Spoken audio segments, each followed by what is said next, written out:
যখন ইসলামী আন্দোলন বাংলাদেশের আমির মুফতি ফয়জুল করিম সরাসরি বিএনপির কেন্দ্রীয় কার্যালয়ে উপস্থিত হন, তখন রাজনৈতিক অঙ্গনে হঠাৎ করেই নতুন উত্তেজনা তৈরি হয়েছে। রাজধানীর নয়াপল্টনে অবস্থিত এই কার্যালয়ে তার আগমন নিছক সৌজন্য সাক্ষাৎ নয়, বরং এটি বাংলাদেশের ইসলামী ও বিরোধী রাজনীতির ভেতরে চলমান জোট পুনর্গঠনের একটি গুরুত্বপূর্ণ ইঙ্গিত হিসাবে দেখা হচ্ছে। দীর্ঘদিন ধরে যেসব ইসলামপন্থী দল পর্দার আড়ালে নিজেদের অবস্থান পুনর্বিবেচনা করছিল, ফয়জুল করিমের এই পদক্ষেপ সেই প্রক্রিয়াকে প্রকাশ্যে নিয়ে এসেছে। বিএনপির মহাসচিব মির্জা ফখরুল ইসলাম আলমগীরের সঙ্গে নির্ধারিত এই বৈঠক ঘিরে রাজনৈতিক মহলে নানা জল্পনা তৈরি হয়েছে। কারণ এই বৈঠকের পেছনে রয়েছে একটি বড় প্রেক্ষাপট।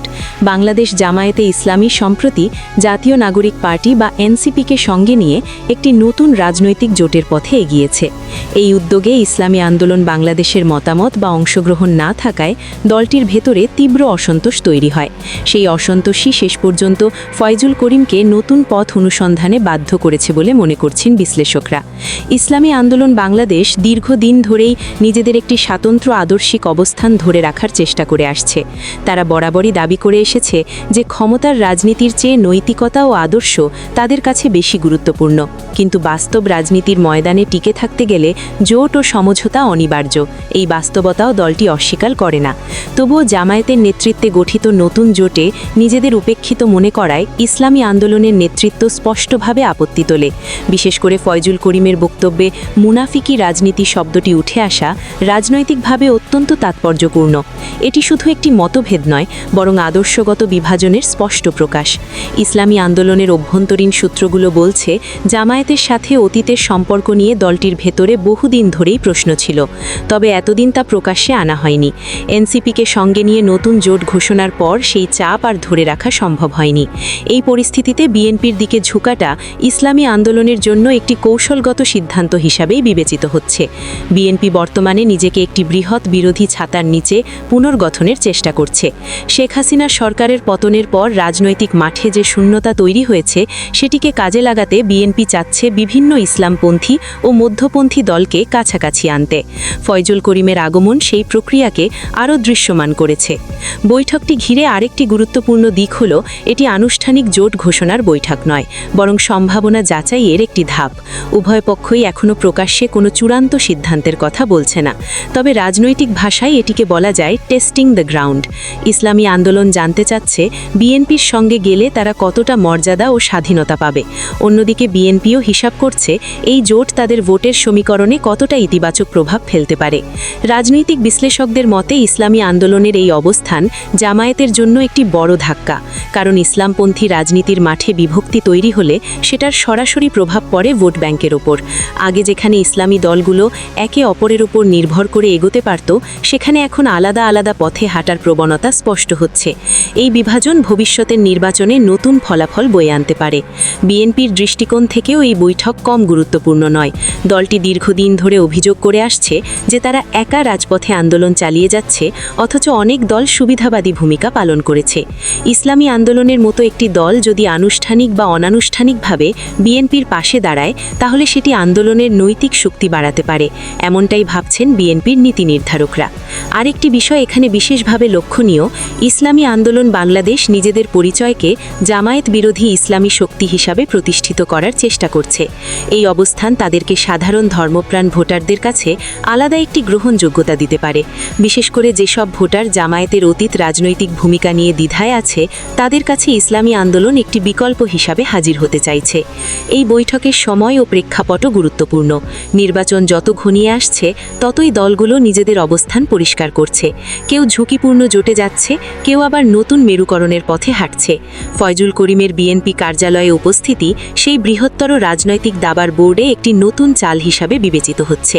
সব মিলিয়ে বলা যায়, ইসলামী আন্দোলন বাংলাদেশের এই পদক্ষেপ কেবল একটি দলীয় সিদ্ধান্ত নয়, এটি বাংলাদেশের ইসলামী রাজনীতির ভেতরে চলমান ভাঙন, পুনর্গঠন ও নতুন সমীকরণের প্রতিচ্ছবি।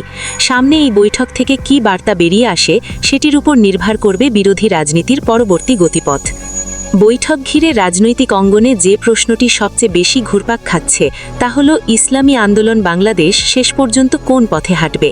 বিএনপির কেন্দ্রীয় কার্যালয়ে ফয়জুল করিমের উপস্থিতি অনেকের কাছে একটি কৌশলগত অবস্থান পরিবর্তনের ইঙ্গিত হলেও দলটির ভেতরে এই সিদ্ধান্ত সহজে নেওয়া হয়নি। ইসলামী আন্দোলনের নীতি নির্ধারণী মহলে দীর্ঘ আলোচনা, অভ্যন্তরীণ পরামর্শ এবং ভবিষ্যৎ রাজনৈতিক ঝুঁকি মূল্যায়নের পরই এই যোগাযোগের সিদ্ধান্ত এসেছে বলে জানা যাচ্ছে। দলটির একাধিক জ্যেষ্ঠ নেতা মনে করছেন, জামায়াতে ইসলামীর সাম্প্রতিক কার্যকলাপ শুধু রাজনৈতিক নয়, বরং আস্থার সংকট তৈরি করেছে। এনসিপিকে সঙ্গে নিয়ে জোট গঠনের সময় ইসলামী আন্দোলনকে সম্পূর্ণভাবে পাশ কাটিয়ে যাওয়াকে তারা অবজ্ঞা হিসাবে দেখেছেন। এই অবজ্ঞার প্রতিক্রিয়ায় শুধু ক্ষোভ নয়, বরং নিজেদের অস্তিত্ব রক্ষার প্রশ্নও সামনে এসেছে। কারণ ইসলামপন্থী রাজনীতির ভেতরে যদি একটি দল নিজেকে প্রাসঙ্গিক রাখতে না পারে, তাহলে নির্বাচনী রাজনীতিতে টিকে থাকা কঠিন হয়ে পড়ে। এই প্রেক্ষাপটে বিএনপির সঙ্গে যোগাযোগকে ইসলামী আন্দোলনের একটি সম্ভাব্য বিকল্প রাস্তা হিসাবে দেখা হচ্ছে। বিএনপি দীর্ঘদিন ধরে নিজেদের একটি বৃহৎ রাজনৈতিক প্ল্যাটফর্ম হিসাবে উপস্থাপন করতে চায়, যেখানে বিভিন্ন মত ও আদর্শের দল একসঙ্গে অবস্থান করতে পারে। ইসলামী আন্দোলনের জন্য এটি একটি সুযোগ নিজেদের আদর্শ বজায় রেখে বৃহত্তর রাজনৈতিক প্রভাব বিস্তারের সম্ভাবনা তৈরি করা। তবে এই পথ একেবারেই ঝুঁকিমুক্ত নয়। ইসলামী আন্দোলনের সমর্থকদের একটি অংশ বরাবরই প্রধান রাজনৈতিক দলগুলোর সঙ্গে সরাসরি সম্পৃক্ততার ব্যাপারে সতর্ক থাকেন। তাদের আশঙ্কা, এতে দলটির আদর্শিক স্বাতন্ত্র্য ক্ষতিগ্রস্ত হতে পারে। সেই কারণেই ফয়জুল করিম ও তার নেতৃত্ব এখনও প্রকাশ্যে কোনো চূড়ান্ত ঘোষণা দিচ্ছেন না, বরং ধাপে ধাপে পরিস্থিতি পর্যবেক্ষণ করার কৌশল বেছে নিয়েছেন। রাজনৈতিক বিশ্লেষকরা বলছেন, এই বৈঠকের মাধ্যমে ইসলামী আন্দোলন মূলত দুটি বার্তা দিতে চেয়েছে। প্রথমত, তারা আর জামায়াত কেন্দ্রিক রাজনীতির ছায়ায় থাকতে চায় না।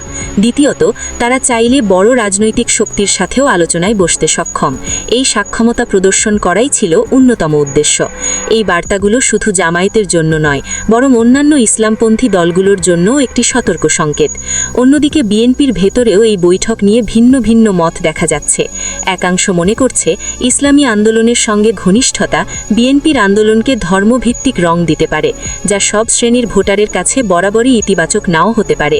আবার আরেকটি অংশের মতে, বর্তমান রাজনৈতিক বাস্তবতায় ইসলামপন্থী ভোট ব্যাংককে উপেক্ষা করার সুযোগ নেই, ফলে কৌশলগতভাবে এই সম্পর্ক এগিয়ে নেওয়া বিএনপির জন্য লাভজনক হতে পারে।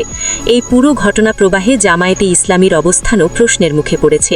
তারা এতদিন ধরে ইসলামপন্থী রাজনীতির নেতৃত্ব দাবি করে আসলেও সাম্প্রতিক সিদ্ধান্তগুলোতে সেই নেতৃত্বের গ্রহণযোগ্যতা চ্যালেঞ্জের মুখে পড়ছে।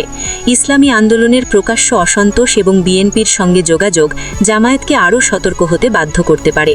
রাজনৈতিক ময়দানে একক আধিপত্য ধরে রাখা যে আর আধের মতো সহজ নয়, সেটাই যেন এই ঘটনার মধ্য দিয়ে স্পষ্ট হচ্ছে। ভবিষ্যৎ নির্বাচনের দিকে তাকালে দেখা যায়, এই নতুন সমীকরণ ভোটের অঙ্ককে জটিল করে তুলতে পারে। যদি ইসলামী আন্দোলন বিএনপির সঙ্গে কোনো রকম সমঝোতায় পৌঁছায়, তাহলে একদিকে জামায়াতের ভোট কমতে পারে, অন্যদিকে বিএনপির ভোট ব্যাংক বিস্তৃত হতে পারে। আবার ইসলামী আন্দোলন যদি এতদিন পর্যন্ত এককভাবে বা আলাদা অবস্থানে থাকে, সেক্ষেত্রেও রাজনৈতিক মেরুকরণ নতুন রূপ নিতে পারে। আরেকটি গুরুত্বপূর্ণ দিক হল, এই ঘটনা প্রবাহ সাধারণ ভোটারদের মনস্তত্ত্বে কী প্রভাব ফেলবে। অনেক ভোটারই এখন আর দলীয় ঘোষণার ওপর পুরোপুরি নির্ভর করে না, তারা খোঁজে বিশ্বাসযোগ্যতা ও ধারাবাহিকতা। জামায়াতের সিদ্ধান্তে অসন্তুষ্ট হয়ে ইসলামী আন্দোলনের সরে দাঁড়ানো কিছু ভোটারের কাছে দলটিকে নৈতিকভাবে শক্ত অবস্থানে নিয়ে যেতে পারে। আবার বিএনপির সঙ্গে বৈঠক সেই ভোটারদের কাছে একটি বাস্তববাদী পদক্ষেপ হিসাবেও বিবেচিত হতে পারে। সবশেষে বলা যায়, ফয়জুল করিমের বিএনপি কার্যালয়ে উপস্থিতি কোনো বিচ্ছিন্ন ঘটনা নয়, এটি বাংলাদেশের রাজনীতিতে চলমান পুনর্বিন্যাসের অংশ, যেখানে পুরনো জোট ভাঙছে, নতুন সম্পর্কের সম্ভাবনা তৈরি হচ্ছে, আর প্রতিটি দল নিজেদের ভবিষ্যৎ নিরাপদ করতে নতুন হিসাব কষছে। এই বৈঠক শেষ পর্যন্ত কী সিদ্ধান্তে পৌঁছাবে সেটি সময়ই বলে দেবে। তবে এটুকু নিশ্চিত, ইসলামী আন্দোলন বাংলাদেশের এই পদক্ষেপ ইসলামী আন্দোলন বাংলাদেশকে রাজনীতির কেন্দ্রে আবারও আলোচনায় নিয়ে এসেছে, আর সেই আলোচনার রেশ সামনে আরও বড় রাজনৈতিক পরিবর্তনের ইঙ্গিত দিচ্ছে।